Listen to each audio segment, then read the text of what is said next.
Bienvenue sur Teach. Vous savez bien, on a parlé des addictions depuis le début de cette semaine et j'ai tenu à vous dire quelque chose. Les addictions sont réelles. Elles sont là dans nos familles, elles sont là autour de nous. Quelqu'un autour de nous est dans une addiction. Peut-être qu'on est dans une addiction. Et on n'en a pas parlé juste pour qu'on sente, on ait un sentiment d'impuissance en se disant « c'est vrai, on a compris, c'est exactement de ça qu'il faut.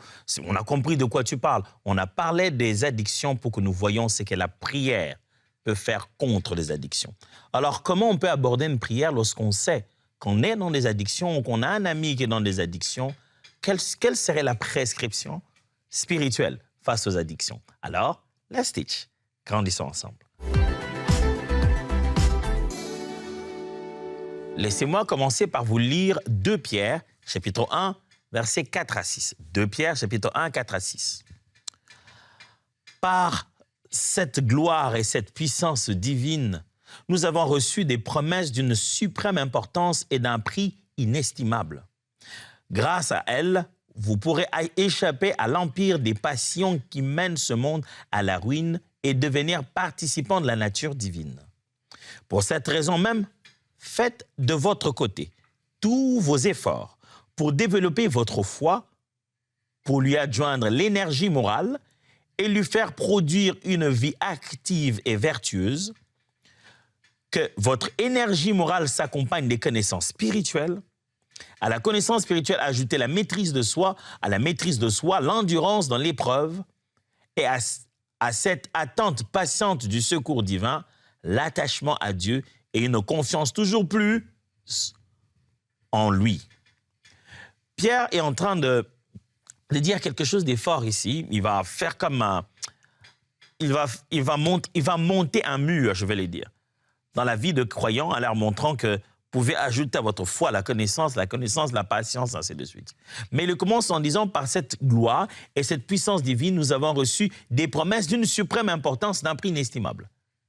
Et grâce à elles, à cause de ces promesses-là, et à travers ces promesses-là, vous pouvez échapper à l'empire des passions qui mènent ce monde à la ruine et devenir participant de la racine, de la nature divine. Les promesses qui sont dans la parole de Dieu, mes frères et sœurs, peuvent nous permettre de fuir, d'échapper à l'emprise des passions de ce monde.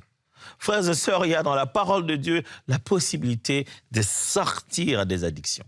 Il y a de l'espoir pour sortir de l'oppression que nous fait subir ce monde.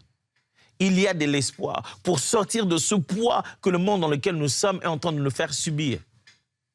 Oh oui, pasteur, je ne voudrais que rester à la maison, mes yeux fermés, pour que je ne sois pas tenté par tous ces genres d'addictions. Jésus a dit, Père, je te prie de ne pas les ôter du monde, mais que tu les gardes. Mon frère, on va se réveiller un matin, on aura un téléphone, on aura des réseaux sociaux, on aura de la nourriture, on aura la caféine, on aura toutes les mêmes choses. La sexualité ne va pas s'éteindre pour autant. Toutes ces choses seront autour de nous, mais il est possible de vivre ici-bas sans être d'ici. Il est possible de vivre ici-bas en marchant au-dessus de toutes ces choses, en étant maître comme Jésus l'a été. En toutes choses tenté comme nous tous, Christ en est sorti vainqueur. Je prie et je le déclare même que le Seigneur va faire de toi un vainqueur qui vit une sanctification exceptionnelle.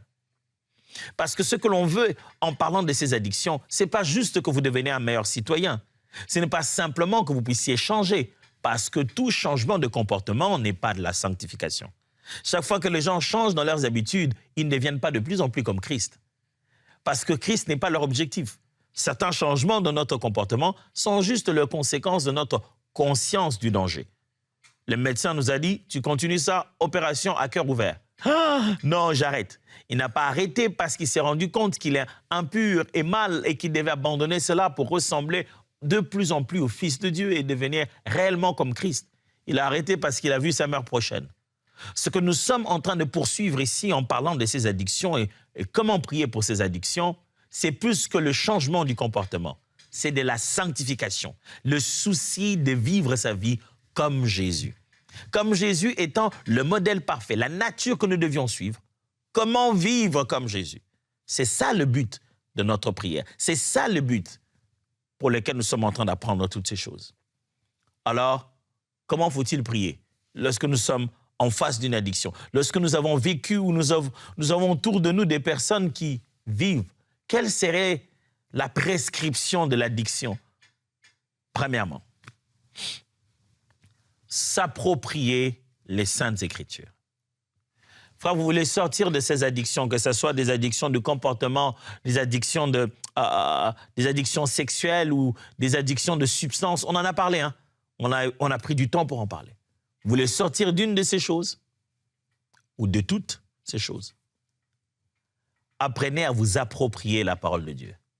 Frère, ce qui est écrit dans la Bible, ces choses sont écrites pour nous servir d'exemple. Elles sont là pour être pour nous une leçon. Ce qui est écrit à l'intérieur nous vise. Si tu ne sais pas t'approprier des Écritures et tu les considères comme une histoire du passé et tu n'as pas l'impression que Dieu te parle à toi et rend disponible des solutions pour toi, tu risques d'avoir beaucoup de mal à vaincre dans cette vie. Là où c'est écrit « Par ces meurtrissures, nous sommes guéris », oh, par ces meurtrissures, le « nous » là, tu en fais partie. Là où c'est écrit qu'il vient au secours à tous ceux qui crient vers lui, quiconque invoquera le nom du Seigneur sera sauvé. Ce quiconque là, c'est toi. Commence par t'approprier la parole et considérer que ce qui est écrit vers toi, pour toi. Tu es visé par Dieu. La parole de Dieu t'est adressée individuellement. Ce sont que les Écritures, la parole de Dieu qui donnera pouvoir, victoire dans cette circonstance. Alors il faudrait que tu puisses t'en approprier. Eh bien, pour s'en approprier, il faut d'abord commencer par connaître. Plus tu remplis ta vie de la parole de Dieu, plus tu vas devenir comme elle. Allez, attendez. À la base, on apprend quoi? Les addictions, n'est-ce pas? Ça veut dire, à force d'avoir consommé quelque chose, cette chose-là nous a fait devenir quelqu'un qu'on n'aime pas. Alors, quelle est la solution? Il faut consommer autre chose. Il faut consommer la parole de Dieu. Et tu deviendras ce qu'elle dit. Consomme les Saintes Écritures et tu deviendras ce qu'elles disent.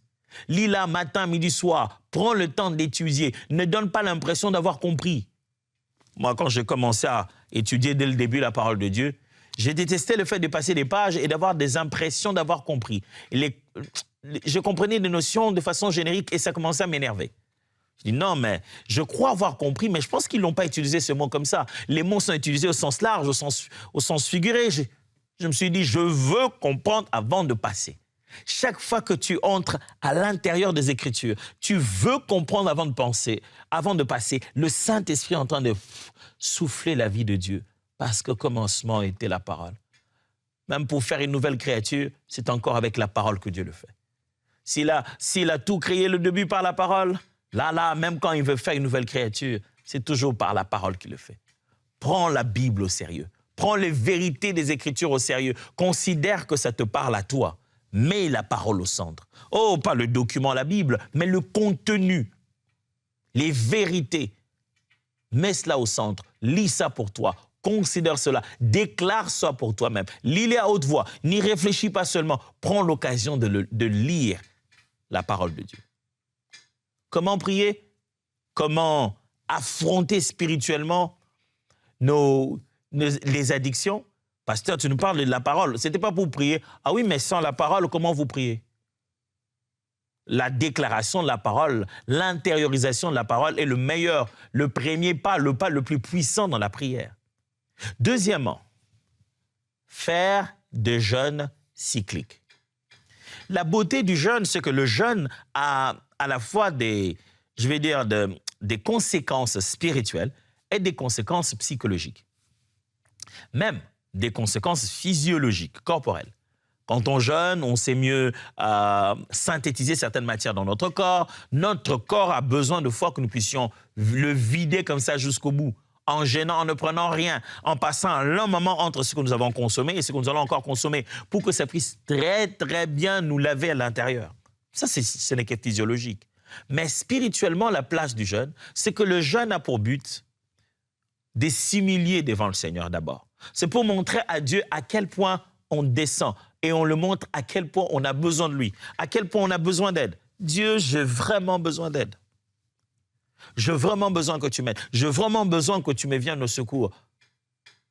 On se diminue devant sa face. C'est pour ça qu'on jeûne. Mais aussi lorsqu'on jeûne, c'est pour priver la chair de ses plaisirs. Le jeûne, quand il prive la chair, il permet à ce que l'esprit puisse mieux recevoir. L'esprit devient plus réceptif lorsque la chair est privée de certains de ses plaisirs. Jeûner, c'est important.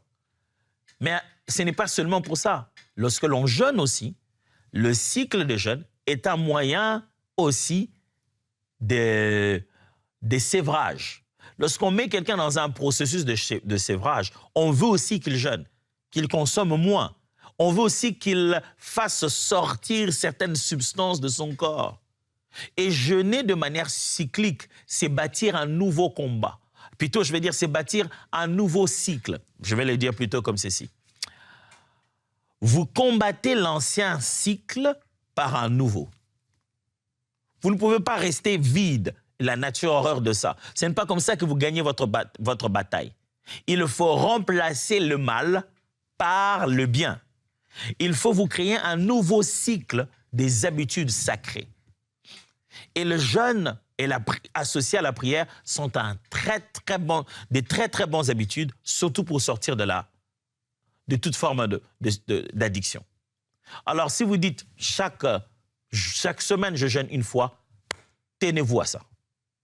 Même si vous n'avez pas eu le meilleur moment de prière, vous n'avez pas pu aller à l'église, mais du matin au soir, tenez cette parole. Même si vous ne priez que 10 minutes, 20 minutes par-ci, par-là, vous grignotez de temps dans votre journée très, très occupée, mais veillez à ce que ce jeudi, le jeudi prochain, mais vous commencez à avoir un peu de maux de tête, c'est signe que ça marche. Ce jeudi prochain, la meilleure des choses à faire, ne vous remplissez pas des exercices très difficiles en disant « je vais jeûner chaque fois à sec, je ne mettrai rien » pendant que vous savez que vous travaillez. Vous travaillez à la manutention en plein milieu de l'hiver. Pourquoi vous faites ça vous-même? Dites-vous que vous prendrez un jus, vous prendrez du fruit, mais maintenez cela de façon cyclique. Si vous dites pendant tout ce mois, chaque jeudi je prierai, donnez-vous un rendez-vous avec le meilleur de vous-même. Est-ce que je peux répéter ça?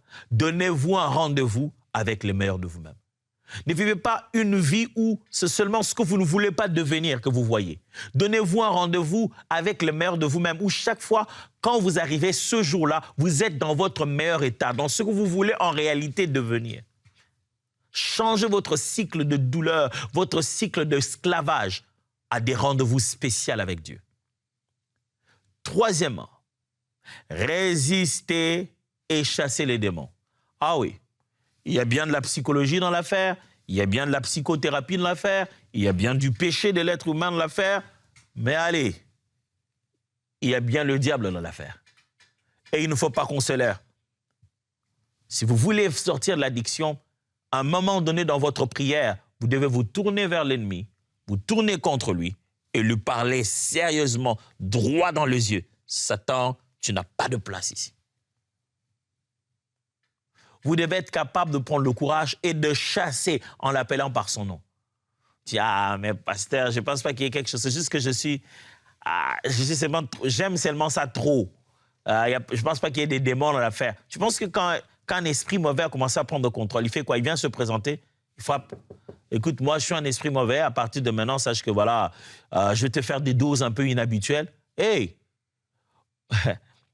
L'apôtre Dallo me disait toujours, vaut mieux chasser le diable là où il n'est pas que de ne pas le chasser là où il est.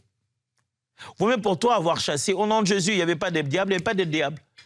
Tu es ridicule, mais tu étais ridicule seul dans ta chambre, personne n'a vu. Mais que de se dire, il n'y a pas de diable, pendant qu'il y en avait et tu n'as pas osé le faire. Prends ça au sérieux. Là où tu sens que ça devient spirituel, chasse-le. Satan est venu pendant un moment tenter Christ, 3 types de tentations différentes. À la 3e, Jésus est clair. Il dit, éloigne-toi de moi, Satan. Il donne un ordre clair. Vous voulez sortir des addictions, vous devez être sincère de vous dire que ça commence à demander la prière d'autorité. Et si vous sentez que vous n'êtes pas capable de le faire seul, et que vous n'avez pas assez de force, et vous ne vous sentez pas assez confiant, demandez à un frère de prier pour vous. Demandez à une sœur, demandez à votre pasteur, demandez à quelqu'un d'autre, dit « Je pense que j'ai besoin de prière de délivrance, de prière d'autorité. Combat avec moi ce combat. » Il n'y a pas de honte à ça. Je récapitule. Premièrement, s'approprier des Écritures. Deuxièmement, apprendre la vie des jeunes cycliques. Troisièmement, résister et chasser les démons. Quatrièmement, plonger dans l'adoration. Écoutez-moi, il y a une rivière dans laquelle quand tu plonges, un peu comme pour Naaman, quand tu plonges 7 fois, tu n'en ressors plus jamais le même. Ça s'appelle la présence de Dieu. Quelquefois, il ne faut pas... C'est au-delà de ce que tu jeûnes. Tu ne vas pas mériter, c'est parce que tu as eu faim.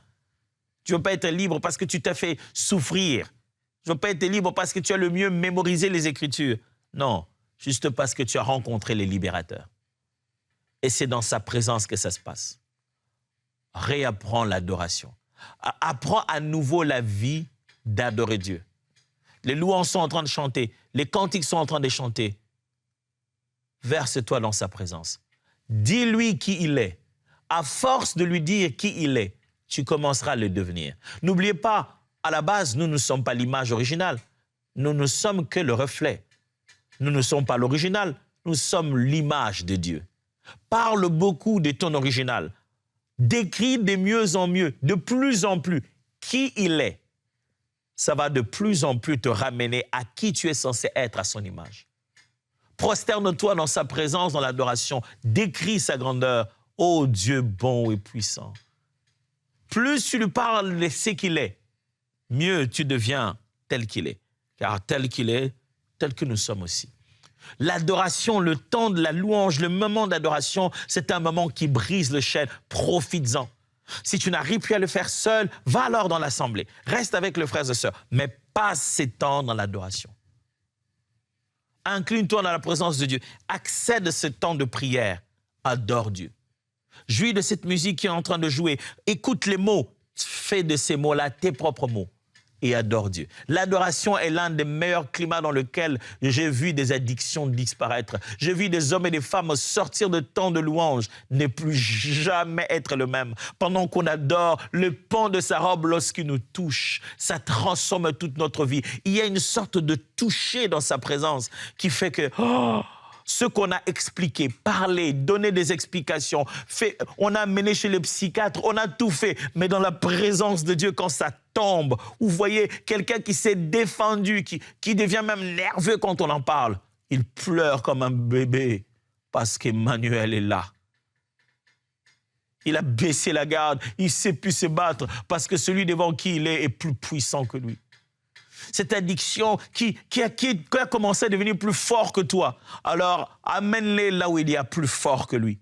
Amène cette addiction là où il y a plus fort que l'addiction. Et c'est dans la présence de Dieu. Et quatrièmement, accepter la prière des autres. Cinquièmement, je devrais dire, accepter la prière des autres. Ne pensez pas que si on prie pour vous, parce que vous vivez une forme d'addiction, est-ce que vous êtes un malade psychiatrique qu'on doit enfermer quelque part? Non, la Bible explique la foi chrétienne comme une foi qui se vit ensemble. On a besoin des uns et des autres. Demandez de l'aide dans la prière. Et parmi les choses que la Bible nous promet de pouvoir trouver secours à travers la prière des uns des autres, c'est aussi des conditions pareilles, des conditions d'addiction, des conditions de maladie, des conditions où nous souffrons et nous avons besoin de l'aide qui vient de l'extérieur. Frère, ça, ce ne sont que 5 choses que je tenais absolument, après avoir parlé de toute cette affaire d'addiction, que vous et moi puissions savoir, intégrer déjà dans notre vie de prière. On prie déjà, on fait de l'intercession, on réclame à Dieu des choses. Mais si on pouvait intégrer l'appropriation des Écritures, c'est la parole de Dieu qui est vérité. Si on pouvait intégrer un jeûne cyclique, pas faire juste 3 jours et 40 jours et arrêter. Et si on pouvait intégrer le fait de chasser les démons, de résister directement. Et si on pouvait intégrer aussi le fait d'accepter la prière des autres et enfin de l'adorer. En terminant aujourd'hui, je voulais consacrer plus de temps à prier avec vous. Je voudrais qu'on adore Dieu ensemble. Je sais qu'on peut citer le nom de votre addiction, on peut chasser, on peut crier. Mais je crois une chose, je crois aussi qu'on peut se mettre à l'élever seulement. Et là où vous êtes, où que vous m'entendiez, lorsque le Fils de l'homme est élevé, ces autres serpents qui vous ont mordu n'auront plus aucun effet. Je suis convaincu qu'il y a beaucoup de gens qui sont mordus par une chose ou une autre, une chose ou une autre. Une ou une autre de ces formes d'addiction sont comme une morsure du serpent qui vous a gardé dans cet esclavage. Tu as tenté de dire non plusieurs fois, mais tu n'arrives pas. Tu as dit non, mais tu es encore rentré là-bas. Comme la Bible a dit, on l'a lu cette semaine. Oh, le chien, la truie est rentrée à ce qu'il avait vomi. Combien de fois tu n'es pas rentré encore à ce que tu as vomi? Combien de fois ce n'est pas en pleurant tu te dis, Seigneur, délivre-moi de ces mauvaises habitudes sexuelles. Délivre-moi de ces mauvaises habitudes. Combien de fois tu pleures pas parce que cette addiction te met à terre? Nous avons prié. Nous avons chassé les démons. En terminant cette session, en terminant cette série cette semaine, mon cœur est convaincu que si nous élevons le Fils de l'homme, alléluia, que si nous élevons le serpent de l'airain comme il a été élevé dans le désert, les autres morsures seront sans effet. Je te demande une chose, fixe ton regard sur Jésus, le souverain pasteur de nos âmes. Seigneur Jésus, je t'adore, je te glorifie, je te loue, toi qui m'as pris dans la mort et dans le péché. Parce que même la justice d'un homme n'est qu'habit souillé devant toi. Ce n'est qu'un habit plein de taches, ce n'est pas juste. Oh, qui savait si j'étais juste? Est-ce que mes parents connaissaient déjà mes erreurs? Est-ce que mes frères connaissaient déjà mes bêtises? Mais toi, tu m'as pris de loin, tu m'as lavé, tu m'as sanctifié et tu m'as rendu utile entre tes mains. Oh, je me regarde tout le jour, je dis, depuis quand je suis devenu comme ça? Je te dois tout, Seigneur. Je te dois les moindres de mes convictions. Je te dois les moindres de mes actions. Je te dois les moindres de mes avancements. Jésus-Christ, Sauveur de l'humanité, Roi de rois, toi qui es assis sur le trône, qui mérite gloire, honneur et louange, reçois la gloire. Reçois la gloire, toi le serpent de rein, élevé dans le désert. Reçois la gloire, toi le Seigneur humble, serviteur, mort à la croix de Golgotha. C'était un spectacle que les yeux n'avaient pas envie de voir. C'était un spectacle qui donnait l'impression d'être un échec. Mais pourtant, c'était notre victoire. Jésus a vaincu à la croix de Golgotha. Sa mort, qui semble être une faiblesse, est en réalité notre force. Il a versé de son sang, il a payé le prix. Il fallait un prix cher, pas plus cher. Il n'y a pas plus cher que le sang, pas n'importe quel sang. Le Fils de Dieu venu du ciel a versé de son sang précieux. S'il y a une chose qui devait être payée, c'est à Golgotha que ça a été payé. Jésus a payé le prix. Je lève mon Sauveur, celui qui s'est battu en ma faveur. Je glorifie le challenger de notre camp, celui qui s'est levé lorsque Goliath disait « Envoyez-moi quelqu'un pour qu'on se batte ». Et il a gagné une fois, il a gagné une bonne fois pour toutes, pour nous tous. Jésus, je te bénis de fait que ton œuvre n'a pas été inutile. Tu n'es pas juste passé à la croix pour tournoyer, pour que ce soit une belle histoire. Quelque chose s'est réellement passé ce jour-là et pour toujours. L'œuvre de la croix est toujours d'utilité aujourd'hui. L'œuvre de la croix est toujours authentique jusqu'à ce jour. Ce qui s'est fait à la croix se fait encore. Celui qui est mort a toujours tout pouvoir. La Bible déclare, il les a livrés publiquement en spectacle, en triomphant d'eux tous par sa mort à la croix. Oui, il est encore écrit, c'est pourquoi Dieu l'a souverainement élevé et lui a donné le nom qui est au-dessus de tout nom. J'adore le nom de Jésus, Yeshua Mashiach. J'adore le nom de Jésus. Oui, on a parlé d'addiction. Quels étaient encore ces noms? Addiction comportementale. C'était quoi encore les autres noms? Addiction de substances. C'était quoi? Addiction de relations. Quel que soit le nom qu'ont donné les psychologues, quel que soit le nom qu'ont donné les psychiatres, quel que soit le nom que je donnais moi-même, il y a un nom au-dessus de tout nom. Oh, il y a un serpent qui est fait d'airain. Il n'est pas comme les autres serpents. Il y a un nom. Il n'est pas comme les autres noms. C'est le nom au-dessus de tout nom, de sorte que tout genou, dans les ciels, sur la terre, sous la terre, fléchit devant le puissant nom de Jésus. La maladie fléchit, les addictions fléchissent, les sensations dans le cœur, les manques dans le corps, les habitudes dans le sang. Tout cela fléchit devant l'agneau. J'élève l'agneau de Dieu. Je glorifie Yeshua Mashiach. Je glorifie Jésus-Christ de Nazareth. Il est élevé. Son nom est au-dessus de tout. Au moment où on l'adore, dans la chambre, sa présence se remplit. Au moment où on l'adore, dans la voiture, sa présence se remplit. Au moment où on l'adore, l'ennemi n'a plus de place. Satan est mal à l'aise. Ses forces sont en train de quitter, te libérer. Ta volonté revient en place. Au moment où on l'adore, il est en train de réorganiser les choses. Il remet de l'ordre. Le roi de rois remet de l'ordre dans ta vie.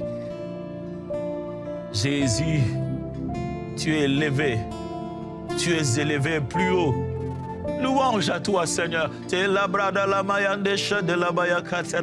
Oh, louange à toi, Jésus. Roi de rois, source intarissable, source de bonheur, de paix, de bien-être. Je te glorifie, je te loue, je t'adore Jésus, j'élève ton nom, sois glorifié au nom de Jésus. Alléluia. Bien-aimés, nous venons de faire une prière importante. Je suis convaincu qu'au moment où nous avons élevé Jésus, quelque chose s'est passé. N'hésite pas de partager avec nous ton témoignage de la liberté que le Seigneur t'a donnée, du renouveau qu'il y a eu dans ton esprit, de la restauration qui va avoir lieu dans ta famille, comment tu vas devenir une toute autre créature. Bénis le Seigneur pour ça. Fais-nous savoir ce qui s'est passé pour qu'on soit tous encouragés et que vous et moi, nous ayons la confirmation qu'il est le même hier, aujourd'hui, éternellement. Vos témoignages sont le bienvenu sur l'application de Teach ou même sur nos YouTube. N'hésitez pas de le faire. Alors, je rends grâce à Dieu pour cette semaine qui a été exceptionnelle. Et je vais vous rappeler une chose, l'application Teach est disponible. Et si vous voulez surtout rejoindre la famille de tous les partenaires de MCI TV, ceux avec qui nous faisons ce grand travail, ceux avec qui, à travers leur soutien financier et tout ce qu'ils apportent, on devient tous des hommes forts pour accomplir cette œuvre. Alors n'hésitez pas de scanner ces QR codes et rejoindre cette grande famille avec votre don, selon que vous l'aurez décidé, ce don mensuel de pouvoir nous soutenir. Alors, let's teach, grandissons ensemble.